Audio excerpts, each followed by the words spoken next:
Hello, one and all. It's my reaction review and cut kind of video of the Arifureta Season 2 finale. Huzzah!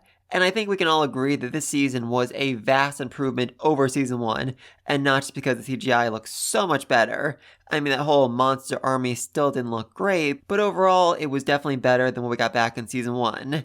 And just beyond the CGI though, just every single moment was given so much more life in this season. The characters were really able to express their feelings, show off what they felt in each scene, really be themselves.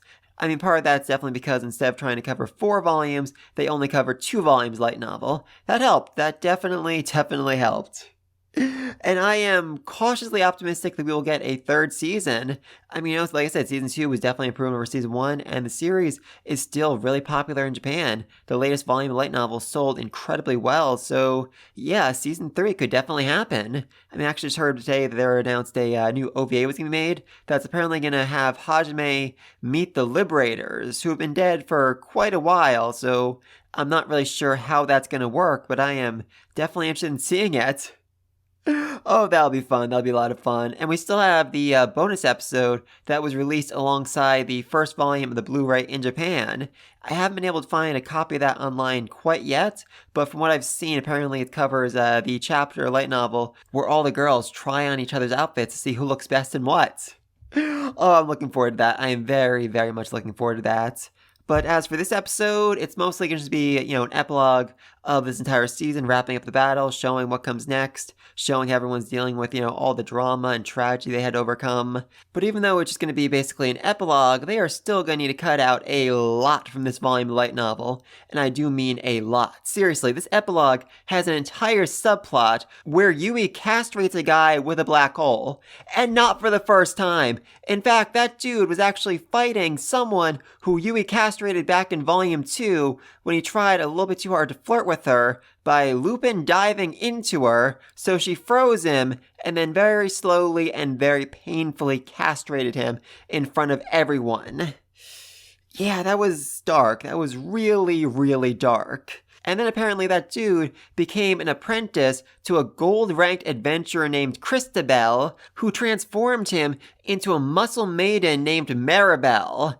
And this is not the first time either. Yui is known across the land as the Ball Crusher because she and Hajime have castrated so many people, so very, very many people, to the point where Christabel has actually opened up a school for all the people who were castrated by them to transform them into muscle maidens. And his/her methods are interesting because Maribel was a fairly average-sized person when Yui castrated him just several months ago, and now he's grown several feet in height to the point where he's like 2 meters tall. So yeah, that is terrifying. That is so overwhelmingly terrifying, and that is canon. I am not joking at all. This is not an April Fool's prank. That is actually canon to the series. There is an army of muscle maidens running around throughout this land because Yui and Hajime just keep castrating people. God above, I love this series. I freaking love this series. But alright, let's get into this, starting in 3, 2, 1. Episode 12, A New Journey. Every single episode of this season has had the same panel shot of the kingdom, though this time I guess it's more smashed up, but I don't know, I find that really interesting. Yeah, Lily has a lot on her plate right now. She literally spends an entire paragraph, a very long paragraph, like half a page in light novel listing every single thing she has to do, fixing the barrier, fixing the wall, counting the dead, compensating the families, and on it goes.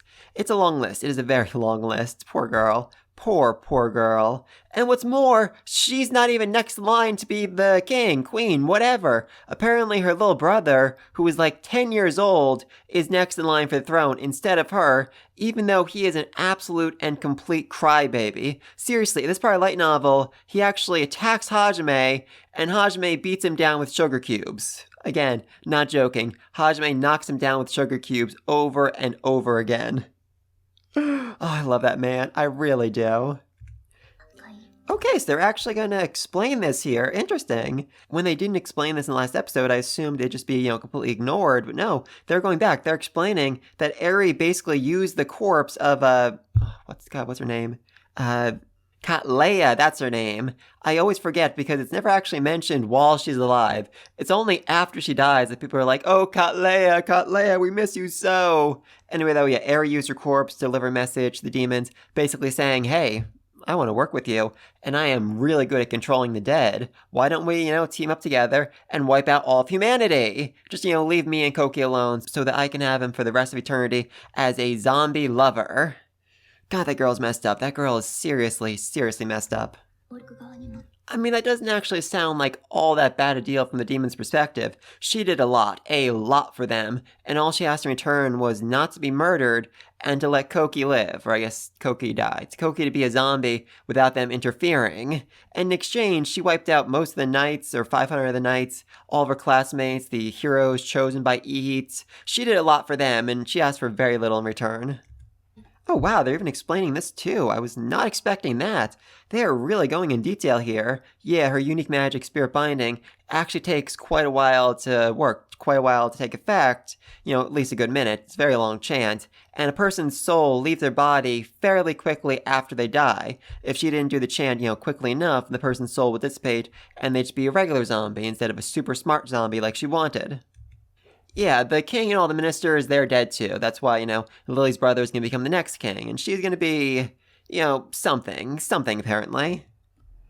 Even though she is so much more qualified than he is. Wow, you can really see the dark circles under her eyes. She looks absolutely and completely ragged. Wow. Okay, I don't really think it's fair to say you lost Hayama. He was a brutal murderer and a sociopath. Losing him was the best thing that could happen to you. Kondo, on the other hand, he was, a fairly decent guy. I think he's mentioned more in light novel, but doesn't really ever stand out all that much. Yeah, as for the third person they lost, that would be, Kaori, who was stabbed and murdered by Hayama, but then Hajime disappeared with her and hasn't come back since. This is I think 5 days later, and they still have heard nothing from the mountain. They still have no idea what's going on. And this is actually a little bit different from light novel, because in the light novel, I don't think Aiko actually goes with them to the mountain. So yeah, she's actually able to stay back on the ground and explain things to Lily. Say, okay, the nun was actually an angel sent by God. As it turns out, God is super evil. Seriously, you guys are worshiping the wrong God. He's super evil. He's mean. He's just playing you all against each other because it's really, really funny to him. Here she didn't though, so Lily is just completely and utterly confused about what's going on right now. Okay, wow, they are really rearranging things here. In the light novel, like I said, Aiko stays on ground level, and we don't actually see any of this, on the Divine Mountain. Instead, the chapter basically opens with Hajime, Yui, she, and the rest of them jumping off the mountain and onto ground level. And then Kaori does something really, really funny, which I'm hoping to still see here. But this conversation with Aiko doesn't happen on the mountain. Instead, it happens back down on ground level when she's, basically crying/praying at the memorial for all those who've been killed. So interesting. I guess it explains why they decided to rearrange things and bring Aiko with them to Divine Mountain so that she can be here for this scene. I'm just glad they're not cutting it though, because this is such a great scene, and it's one that just really, I already loved Aiko, but this just really sealed the deal for me. Oh, I love that line. I love that line. I don't think it's a light novel, but I still just absolutely freaking love it here. He's basically saying, don't put on airs. Don't pretend everything's okay. I can see through you. I can see the cracks. I can see how utterly and completely damaged you are right now. Oh yeah, there's also that. There's the fact that she killed a bunch of people, murdered the Pope, the bishops, all of them. But there's also the fact that Hajime has now killed 3 of her students. Sorta. Kinda. Technically only really killed Shimizu, whatever his name was, back at Lake Hayama, he didn't technically kill. He threw him into a pile of monsters who ate him. And then for Kondo, technically he killed him, but he was already, dead. He was already a zombie, so I'm not sure that actually counts. So yeah, the score is basically still the same. Hajime has only killed 1 of her students, but in her eyes, in Hajime's eyes, he's worried that she'll view it as him killing 3 of her students and be really disappointed in him, really hate him for it. Oh, he would not have atoned. He would absolutely not have atoned. Even if you'd spent the rest of your life trying to rehabilitate him, trying to do everything in your power to make sure he went down the right path, trying to, get him in therapy, whatever, he would not have redeemed himself. He would still have always been a monster. He was too broken. He was far, far too broken to ever repair himself. Meld even comments that his eyes are the eyes of a man who's fallen down a path so dark that he has no chance of redemption. Hayama would not have redeemed himself, and it would just cause you more pain in the long run, Sensei. I'm sorry, but that's the truth. Yeah, Hajime is having a very hard time relating to Sensei here because in the Abyss, he lost the part of him that actually feels guilty when he kills people. I mean, light novel, oh god, I love this scene in light novel. When he first escapes the labyrinth, he comes across a platoon of Empire soldiers who want to sell Yui and Shia as, slaves. So he murders them. He murders every last one of them without a single bit of hesitation, even as they beg for mercy. He shoots them down one by one. I love that scene so much. And afterwards, he's actually left shaken, not because he just killed so very many people, but because he felt no doubt, he felt no hesitation. He didn't stop for a single instant to think to himself, is what I'm doing wrong? He felt no guilt over the act. And so, now that Sensei's feeling guilty over a murder, well, many, many murders, that she just kind of helped cause, he's not really able to relate to that at all. This is what I really do love here, even though Aiko admits that, she feels awful about what she did, even though she just feels racked with guilt, it doesn't mean that she regrets her decision. It doesn't mean she thinks, oh, there should have been another way, I bet there was something else I could have done. She knows that what she did was the only right thing, the only right choice she could make to protect her students, protect those she cares about. But despite that, she still just feels so overwhelmingly guilty. Okay, that might sound horrible. That might sound really, really horrible. But like I said before, Hajime just really can't relate to Sensei right now. He's lost that part of himself that allows him to feel guilty, that allows his sins to weigh on him. And, like Sensei said long, long time ago, back at Lake if Hajime keeps living the way he's living, if he keeps being the person he is right now, eventually when he gets back to Japan, he won't be able to live a normal life. He'll just be living a life full of misery and despair. So he wants Aiko to be his teacher. He wants Aiko to be his sensei. He wants to watch her, suffer and feel this overwhelming guilt so that he can learn what it's like to be guilty, learn what it's like to be weighed down by one's actions, to know what it's like to be human. And, like I said, really selfless decision, but at the same time, Aiko living the life she's living, Aiko feeling guilty for the sake of her student will actually help her overcome, will actually help give her a guidepost, a goal to reach towards. She's not just feeling awful for, no reason. She's feeling awful. She's feeling guilty for the sake of her students, for the sake of Hajime, for the sake of turning him back into a human someday down the road. Yeah, Hajime actually says that Aiko is the most human person he knows. Oh, I love that line. I love that line. And I love Aiko. Oh my god, I love Aiko. Second best girl. Second best girl after Shizuku. Oh god, just that moment. I love it. I love it. Oh,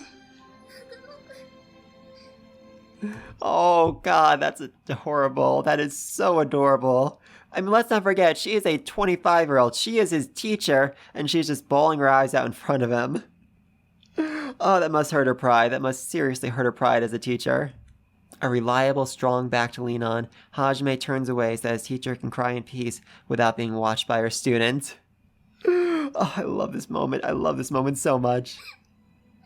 Okay, this is about where the light novel actually picks up, where this chapter of a light novel actually starts, with them wondering, okay, what's going on with Hajime, and where the freak is Kaori? He said he'd fix her, but that was many, many days ago, and I'm starting to get worried. Actually, the real concern among the classmates is that Hajime will revive Kaori basically as an undead puppet, like what Eri did, and that would just break everyone so much worse, and would just, destroy their will to live. It would kill Shizuku, essentially. Yeah, I'm not as tired as you. Seriously, Lily, I can still see the dark circles under your eyes. And you guys can probably see the dark circles under my eyes. It's been a very stressful day. It has been a very, very stressful day, and I'm recording at like 2 a.m. I should probably remind people, she lost her father. Her father was literally killed during this whole thing. You are someone who's lost a loved one, Lily. It's okay for you to cry. It's okay for you to be sad about it. God above. Okay, yes, I know I said it, Koki, but she can't hear me. She can hear you, and what you just said was so overwhelmingly insensitive. Seriously, learn to read the freaking room. Koki, you suck. Hajime literally saved your life. twice, saved the lives of all your classmates twice, and you can't trust him. Why? Why exactly can't you trust him? Because he has a harem of girls around him? You have a harem of girls around you. You had Shizuku and you had Kaori, and you had girls just fawning over you all the time. Plus, Hajime has made it very clear that Yui is the only girl he has real feelings for, while you remain just in this weird limbo state where you're just, have all these girls around you. None of them are technically your girl, so it's not cheating. What else about Hajime? Oh, he kills people.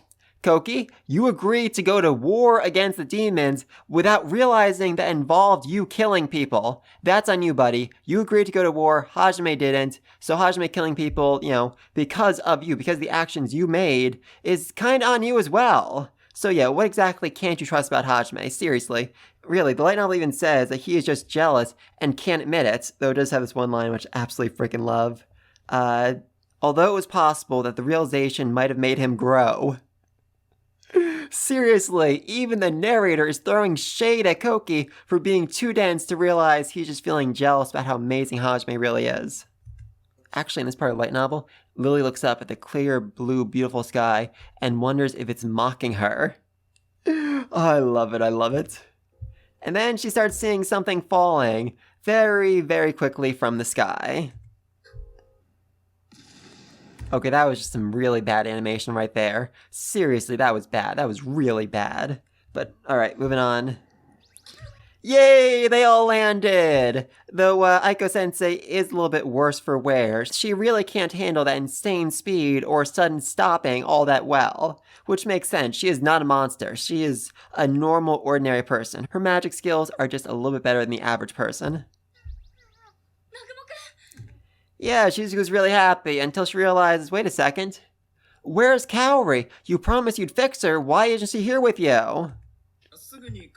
I love this. I love this. Hajime looking away in guilt, the single bead of sweat running down his face because, yeah, he has a lot to explain. He has a lot to explain about the new and improved Kaori. Oh god, the look that she is giving him. Seriously, I love that look. In the light novel, Shizuku actually says, I might need to cut you down with the sword you gave me. Oh, I love that girl. Oh, poor girl. Poor girl. Yeah, Hajime is not that kind of guy. At all.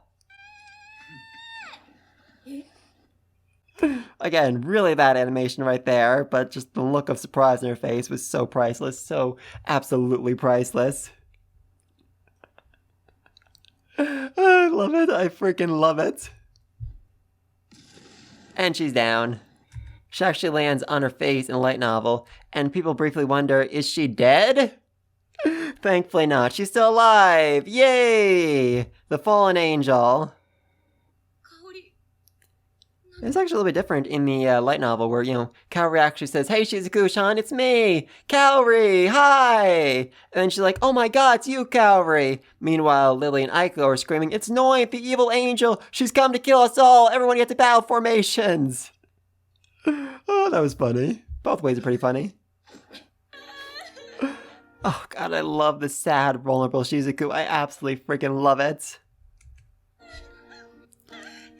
Because people often forget that Shizuku is, a 16-year-old girl. She's not some kind of super warrior of death. She's not, an uncaring, unfeeling machine. She's a 16-year-old girl who saw her best friend get stabbed through the heart. Twice! That took a very, very serious toll on her, and she's just been trying to hide it the last couple days, trying to keep a straight face while helping with the rebuilding, while helping everyone, try and put their lives back together. She's been trying to, just pretend she was okay when she really, really wasn't.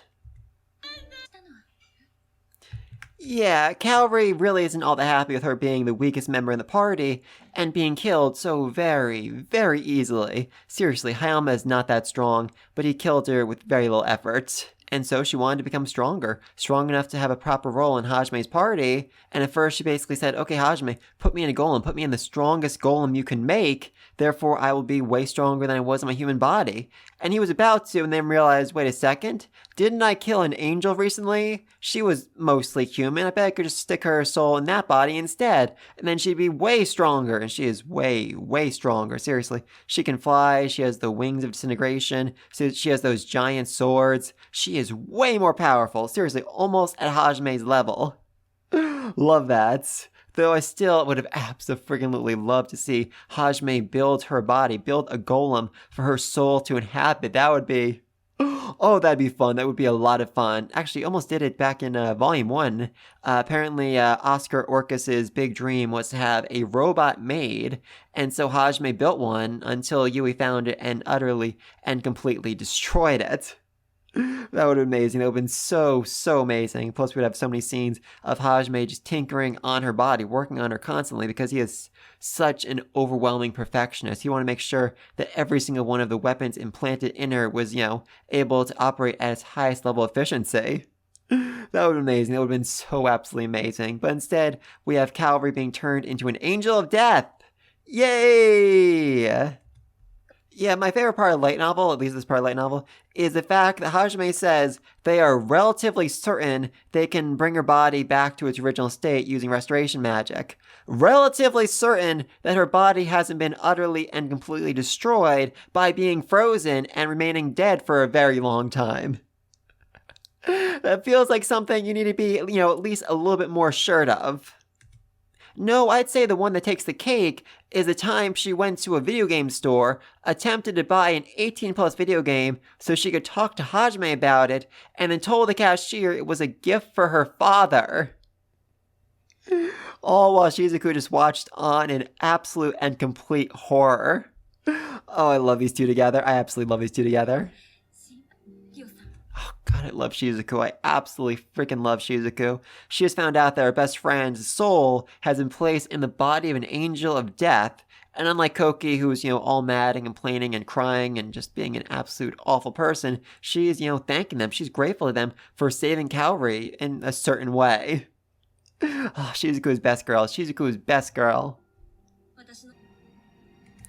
Wow, that look from Koki after he just said that he doesn't trust Hajime and doesn't want Shizuku to have anything to do with him. Shizuku reminded him, hey, remember that time Hajime saved you by giving you that really expensive, really valuable and rare medicine? Like literally less than a week ago? Oh, I love that. Love that. Oh, I love it. I absolutely freaking love it. Hajime is straight up calling out Sensei for saving his life, for changing his way of thinking, and this really does change how the rest of the classmates look at her because they realize, wait a minute, Sensei managed to tame the monster of the abyss? She managed to change Hajime? She is truly a goddess! And it's that point where she's blushing, where Yui, Kaori, and Shizuku all kind of realize, oh my god, Aiko's actually in love with Hajime, isn't she? And there's actually another scene, I don't think we're actually going to get it here though, where Shizuku and Hajime are walking down the street to go fix the barrier around the city, and Shizuku says, Aiko's in love with you, right? And Hajime's like, yeah, I noticed, but I have a plan here. My plan is to pretend I don't notice and completely ignore it. Which is, as good a plan as Hajime can come up with in a situation where he doesn't want to harem for some reason. Oh yeah, Aiko never actually managed to pass on that message to the rest of the classmates, so they're just finding out now that the gods are secretly super evil. And as you might imagine, Koki is really, really annoyed about this. That is one of the best comebacks I've ever heard. If I told you, would you have believed it? Okay, so I've actually skipped another line where Koki literally says, well, you should have told me over and over again until I believed you.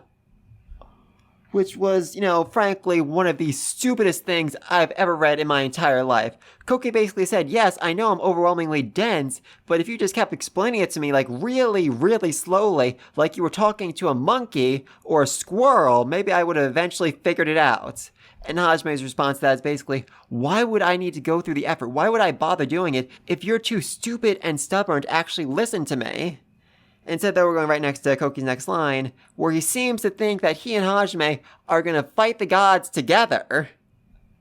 Oh, poor Koki. You're an idiot. You are an overwhelming idiot. Maybe so, but, we're talking about a god here. A literal god. Even Hajime's power has a limit, and apparently that limit comes to fighting gods.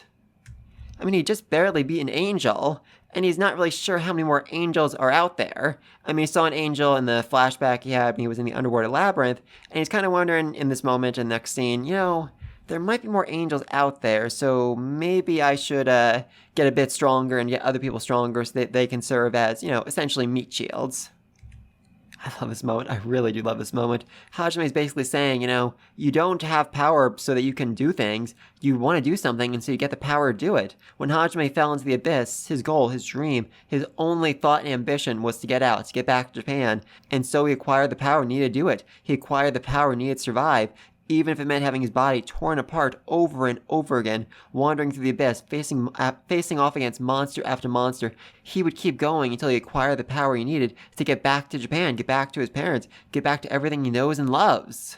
Meanwhile, Koki has always had power, sort of. He's always been strong, he's always been book smart at least, so he's always been able to, basically do whatever he wants, and he believes that he should use those skills to help people out, to save the world, to save everyone around him. Even though things are nowhere near that simple. But because he has the power, he thinks he needs to use it for the sake of the people without really thinking about when is the right time to use it. When is the right time to stand up, and when is the right time to remain seated. Actually, in light novel, Hajime ends his argument by threatening to throw Koki the same way he threw Hayama. At which point Koki realizes, oh, wait a minute, Hajime doesn't hate us, he just really, really doesn't care about us. Like, at all. And then the girls and the princess basically convince Hajime to stick around for a little bit longer and help them out by repairing the barrier. Huzzah! I mean, her first request is for Hyperion, the ultimate beam of death that Hajime used to wipe out all the monsters and demons, but Hajime says no, mostly because it broke after one use and he needs to figure out a way to make it not break, to be able to actually handle the power of the miniature sun that the Liberators built and have hidden inside of Oscar Orcs' labyrinth. Yeah, again, I'm not joking. They built a mini sun using their ancient magic, and that's what Hajime used to power the giant death beam. Oh, I love it. Oh, excuse me, great sister. Yeah, Suzu is really kind of obsessed with you, eh? Like, overwhelmingly so. I love that, I love that. Yeah, the Empire was kind of completely erased from Season 1 of the anime. I said before that Hajime killed a whole bunch of soldiers. They were soldiers of the Empire, where there are a lot of slaves. Yeah, the Empire as a whole might makes right mentality, so because the Beastmen can't use magic, they're weaker than humans, and therefore they should be slaves.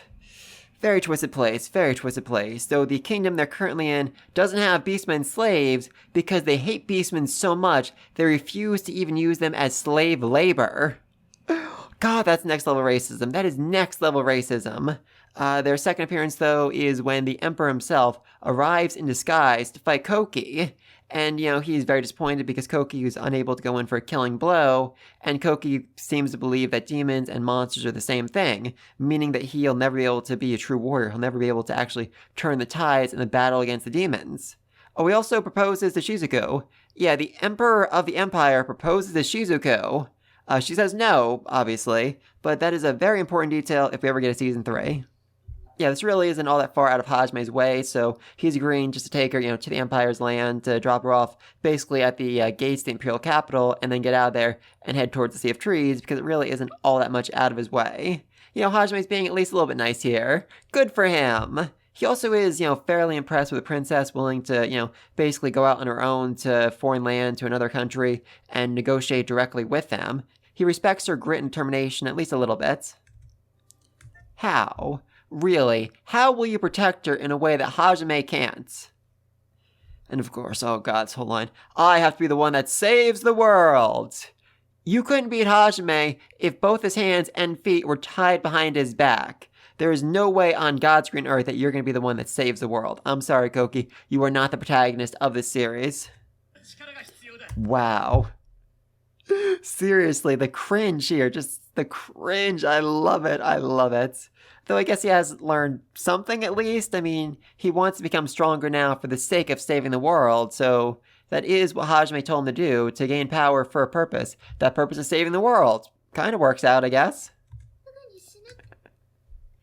I love Aiko here. I absolutely freaking love Aiko here. Basically saying, Hajime, won't we die if we do that? Yeah, Hajime forgot that he told her that back in Laker. That is a fairly good comeback, especially to Koki. You know, I was useless, I was weakest among all of you, but I managed to overcome the labyrinth, so I'm sure you can as well. Best of luck, I'm out of here. You already owe Hajime a grand debt for saving your best friend's life, and saving your life twice, and now you're asking for another favor? I mean, I know I love you, Shizuku, but that's pushing it a little bit. Yeah, the reason why Hajime smiled so darkly there is because, like I said before, he realized, you know, if there was one angel, there's probably a lot more, and when it comes time to fight an army of them, I'm gonna need some meat shields. I think he actually uses the word meat shield when he's thinking about it. And so, you know, bringing them along to become his meat shield is his way of being nice, kinda, sorta. I mean, it's the reason why he agreed to it.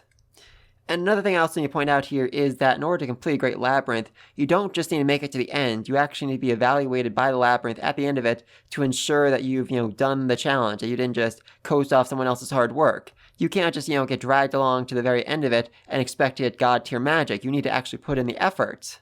So if the classmates come along and Hajime does all of the work, yeah, they're not going to get any of the reward.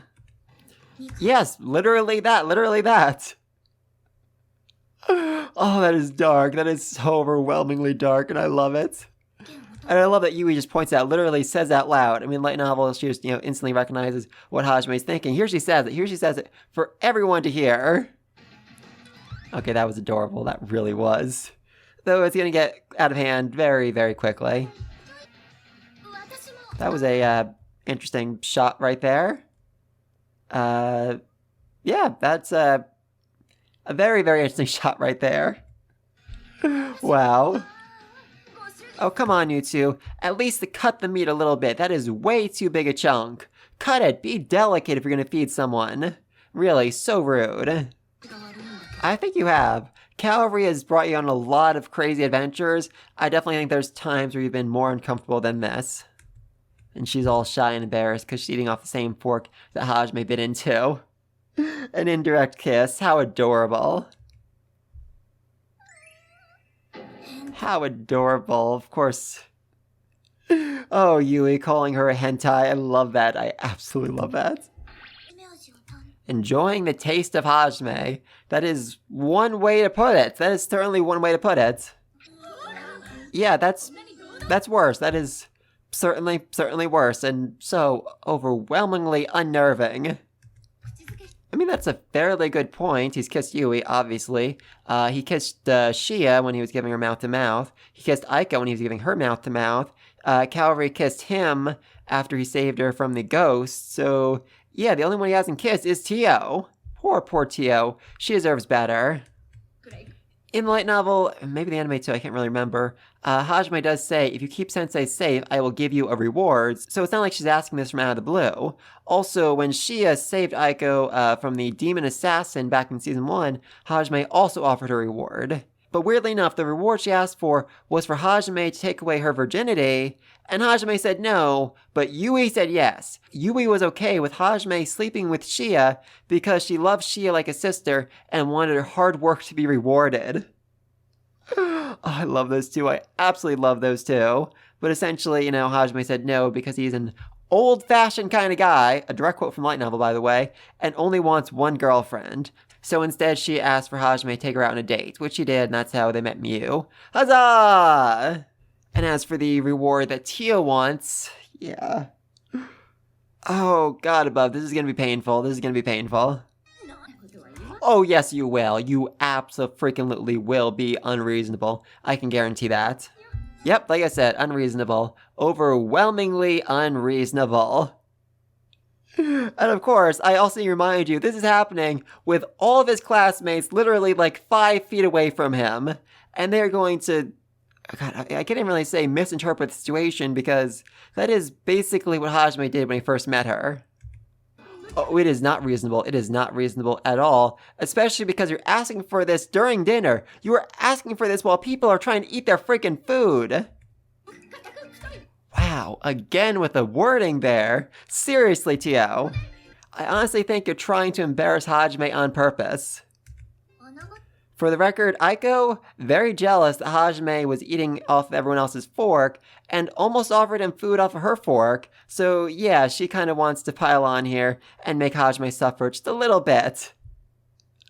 Don't mess with your sensei, Hajime. She can be a terrifying person. And now the rest of the Aiko Protection Squad are really piling on, confirming that did kind of sort of happen that way, much to the confusion and annoyance of the rest of the classmates. Even his own party is turning on him here. Oh, I love it, I love it. Really, you've seen Tio, you just watched her lick her fork over and over again. How exactly can you call her poor Tio in this situation? I mean, seriously. Also, I do just love how much she's blushing here.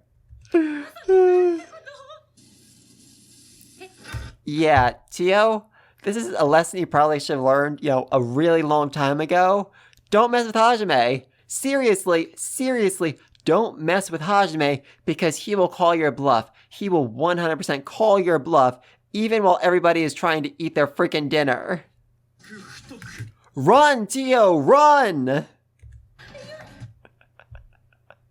Oh, God above. That is one way to end a season. That's certainly one way to end a season. Oh, nope, they ended the season with Yui and Hajime in bed. That makes sense. That makes a lot of sense. I also find it really weird that, she is naked in bed with Hajime, who's probably naked as well, while everyone else is passed out on the couch. I have so many questions about what happened during their nighttime together. So many questions about that. Oh god, I love Lily's travel outfits. And I guess that's her attendance behind her. I mean, a princess really can't travel alone, especially with someone like Hajime, who, at dinner last night, did unspeakable things to a woman's bottom with his giant metal rod. And again, that exact same shot of the Capitol we've seen this entire freaking season. They've really got their money's worth with that one. That same confident smile as they march forward into the coming day. Huzzah! I guess that's the end? That's the end. That's a bit of a bummer. I was hoping they'd end with a shot of Fenrir, Hajime's next greatest creation. Oh, that's gonna be amazing. That's gonna be absolutely amazing. Alright, so thoughts on this episode, they rearranged a lot of things, they cut out so much from the epilogue, I'll talk about it in a second, but overall I think they hit the important parts, Koki sucks, he absolutely freaking sucks. Kaori is now in the body of an angel, and Hajime didn't catch her. And now they're moving forward to the next labyrinth, and to the Empire, so that Hajime can get some meat shields to protect him when the angels show up. Huzzah! Very much love that. A whole lot was cut out, though. A whole lot was cut out. Let's see. I have notes. Oh, right. Yui and Shia actually had to clear the labyrinth to get the spirit magic so that Yui could use it on Kaori, because even though Tio is an expert who's been practicing magic for 500 years, she still needed the expertise, the genius that is Yui's natural-born magic abilities. So the labyrinth itself was, not too terribly hard. It was mostly just continually attempting to brainwash them over and over again until they finally cracked. They didn't because they are just that strong. And then they had to fight some illusions of church warriors of the past. We didn't really see all that much of the labyrinth. That was all basically just explained in one paragraph. Spirit magic itself, though, incredibly powerful. Hajime basically says that with it, you can become essentially immortal. You can keep moving yourself to another body every time your current one wears out. Or you can just move your body into a golem, which never dies, and thus you are essentially immortal. Yay! That's what Milady did in the second labyrinth, and that's what they tried to do with Kaori. She wanted Hajime to put her in an ultimate superpowered golem, which, again, I would have so loved to see that. I would have so loved to see that. Anyway, though, then Hajime, Shizuku, and Yui decided to go to the Adventurers Guild to tell everyone that they finished the quest to drop off Miyu back with her mother. Huzzah! And that is where Yui castrated a dude with a black hole and made him another member of the Muscle Maidens, which I love that detail. I absolutely love that detail. And then Hajime went to meet the synergists, the best synergists in the entire country, who were all working day and night trying to fix the artifact that creates the barrier around the city, and they were having very, very little luck with it. Thankfully, though, Hajime is just so much better than all of them, and he was able to finish it, and he was able to fix it in about 1 minute. At which point, Vulpin, the best craftsman in the city, fell to his knees and started grabbing onto Hajime's leg, begging him to be taken in as his apprentice. And he wasn't alone. Every craftsman in the city all smelled out Hajime's talent and chased him, trying to, get him to become their master, trying to learn from him. Oh, and then there was one of the smartest moments in the entire series, because, let's not forget, Aiko murdered the Pope, most of the bishops, and blew up the church, the main cathedral of their religion, of the religion that most humans follow. So obviously people are going to have a lot of questions about that. And the story Hajime basically came up, and the story that Hajime came up with is basically that there is an evil god who is also calling himself Ihit, who imprisoned the real Ihit and then brainwashed the bishops into helping the demons. And then Aiko and Pope Ishtar valiantly fought against the corrupt church. And then after Ishtar fell, Aiko's sword turned into a pillar of light, which wiped out the demon army, and which made everybody way more religious. A detail that Hajime found very, very amusing. And so now basically, because there's an evil god who is also calling himself Ihit, the people need to start thinking for themselves. If they hear teaching, if they hear priests saying, "We should murder all the beastmen," they need to think to themselves, is that really something Ihit, the loving god, would say? Or is that something the evil god would say? So he's basically trying to convince everyone to think for themselves. Huzzah! And then we had the moment with Hajime and Aiko. Instead of being actually on the Divine Mountain, it was instead in front of the memorial for all those who have died, where Hajime brought a single flower.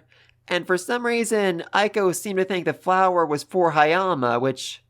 weird. Very, very weird. Not a smart moment, Aiko. Not a smart moment. Instead, it was for Meld, who Hajime, didn't know all that well, but who we really respected, who kept fighting and worked so hard, even though he was the strongest person in the entire kingdom. Oh, and then at the dinner party, after Hajime puts away the giant metal rod, Tio asks for her real favor, her real reward for the quest, and it's basically, I want to sleep with you. Not I want to, sleep with you, more I just want to sleep next to you. Normally it's Yui and Shia sleeping next to Hajime, and Tio wants the honor. Tio wants to, basically at least for one night, replace Shia and sleep beside Hajime, which she allows. That's a cute moment right there. That's actually a really cute moment. I really do like it. Anyway, though, then we get an actual epilogue to the epilogue, which takes place in the Sea of Trees, where things are going down. And I won't really talk about that here because that is kind of a spoiler if we ever get, a movie or season 3, which I'm really, really rooting for. Anyway, though, then we get a couple bonus stories. First off, the Secret Society of Soul Sisters, which is basically telling the story of all the girls in the castle who want Shizuku to be their big sister, even though most of them are older than her. And the lead girl, the one who's writing all this, is so overwhelmingly obsessed with Shizuku that when the Emperor proposes to her, she gives him athlete's foot. She makes his foot itch, which could technically be considered an act of war against a foreign dignitary, and she is severely, severely punished for it. Yeah, she goes crazy. She goes full-on crazy stalker mode. And the important thing, though, in this chapter is that when she asks Shizuku what kind of guy she'd be into, she says someone who could protect her, which, really roots out most guys because Shizuku is incredibly strong, probably stronger than Koki, definitely smarter than Koki. So, yeah, the only guy that could really apply to would probably be, Hajime. Maybe the Emperor as well, but mostly Hajime. Also, the Emperor already has like 6 or 20 wives or something like that. Oh, and then later on, after Hajime saves Shizuku, Kaori, and the rest of them from Katleya and her, small army of demons, the leader of the Soul Sisters listens to Shizuku just go on and on about Hajime, about how amazing he was, how brave he was, how strong he was, and then talks about the sword that Hajime gave her, just praising it, and her eyes are sparkling as she talks about him. So yeah, there's definitely something there. There's definitely something there. Next bonus story was how to use spatial magic, which was supposed to be Yui showing off examples of spatial magic using a video recording artifact that Hajime made, but it was instead Yui showing off how she basically kept pranking Kaori over and over again using spatial magic. First off, she made an invisible barrier that Kaori walked right into, and then she peeked on her in the bathroom while she was on the toilet with the camera recording her, which I've got to say, even for someone known as the ball crusher, is a seriously cold and sadistic thing to do. And then we have the sports tournament, which takes place in this weird alternate world where the entire cast are all students / teachers / the headmistress of a magical academy. And in this one particular chapter, a rumor goes around that whoever wins a sports tournament will get their wish granted by the headmistress. And so, of course, all of Hajime's girls get really serious and almost murder the entire student body population. And it's all really funny, but the ending is what really sells it for me, because it ends with Hajime and Endo playing table tennis. Not some crazy, weird violation of table tennis, not table tennis with a ball made of dynamite, not table tennis where Hajime is making the ball shoot faster than the speed of light. No, just regular table tennis, and it even says they're both having a great time, they're both having a lot of fun, because they both really love table tennis. Just Hajime and Endo playing back and forth. I love it. I freaking love it. That is one of the most wholesome moments in this entire series. Then there's the Red Flower of Fate, which is basically Yui and Shia debating about whether Hajime likes cat ears or bunny ears more, and that fighting is eventually stopped by Kaori, who asks, what if Hajime had bunny ears? And then all 4 girls get collective nosebleeds as they have their own little fantasy of a bunny-eared Hajime. Oh, I love those girls. I love those girls. Oh, and then there's Lecher, Brute, and Demon, which takes place right after the volcano erupts and everyone thinks Hajime is dead. Miyu is playing with the daughter of the Duke, Ari, and Ari just absolutely freaking loves Miyu because she literally exuded cuteness from every pore of her body. Which is accurate, definitely accurate. Unfortunately, though, Ari then asks how Miyu met Hajime, and she responds, when Daddy saved me, he made all of Furin burn. And then she gives a really poor explanation of the events of, I think, Volume 4, which leads Ari and her maids to think that Hajime is, literally a Lecher, a Brute, and a Demon who did awful, terrible things to Miyu and the people who are trying to protect her. And in fact, when Hajime comes back in Volume 5, Ari straight up calls Hajime a Lecher, a Brute, and a Demon, despite the fact that Hajime has saved her dukedom several times by that point. Oh, I love it. Then we have Tragedy in the Carriage, which takes place right after the end of Volume 4, when Kaori leaves the hero's party to adventure with Hajime. And Koki is really upset because he's realized that, Kaori is in love with Hajime, and she left him for Hajime. And so everyone tries to, cheer him up. First off is Suzu, adorable little Suzu right there, who does this whole thing where she's like, I can't find it. I knew it was here somewhere. I can't seem to find my boobs. Nobody laughs. Then Ryu goes up, and he basically, tries doing an impression from Die Hard. Unfortunately, it utterly and completely flops, even though he really loves Die Hard. That's like the majority of his character, so then he gets really depressed. And then Eri tries to cheer everyone up by singing, and her voice is absolutely freaking beautiful. She has the voice of an angel.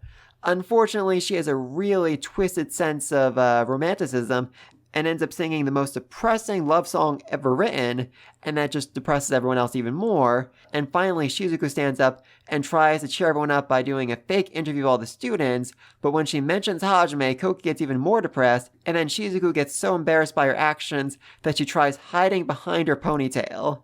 And by the time they actually get to their next destination, Meld goes in and checks on everyone, and they are so depressed that he thinks they're ill and requests the best healer they have to give them immediate medical attention.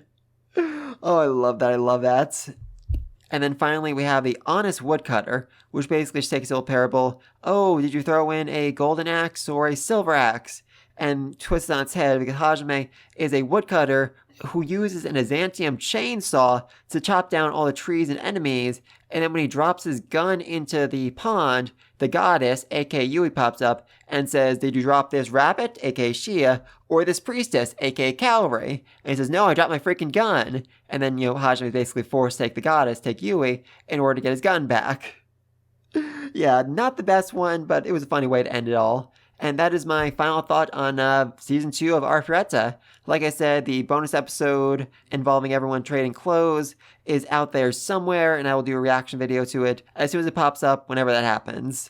The OVA, where Hajime is apparently supposed to meet the Liberators, I'm guessing through time travel, is set to come out sometime this summer. I will cover that as well. As for what I'm going to cover next, that is a good question. Arifureta's over, and Next anime season is certainly looking interesting. I'm going to do a video tomorrow or Sunday, maybe Monday, where I go over, basically looking at the upcoming anime season and give my thoughts on what I'm going to watch. I'm definitely not going to cover anything on a weekly basis because I'm just going to be really, really busy for the next month. Seriously. Oh god, I'm not looking forward to it. Oh my god, just even this next week, I have to attend a conference virtually in Europe, so I'm going to be on a completely different time schedule, and yeah, that's just going to really mess me up. Oh, everything's going to mess me up, but yeah, let me know down below. What do you think is adaptation? What do you think of what they cut out? What do you think of what they kept in? What do you think of what they changed? What do you think of Kaori's new angel body? And what do you think of Hajime, not catching her when she fell? Oh, I love that. I absolutely freaking love that. He just walked away. He just walked away as she's falling. And the look on her face is so absolutely priceless. Gonna screenshot that. That's gonna be the title card for this video. But please, let me know what you think all this down below. Be sure to like and subscribe so you don't miss my next video, whatever that might be. And until then, peace!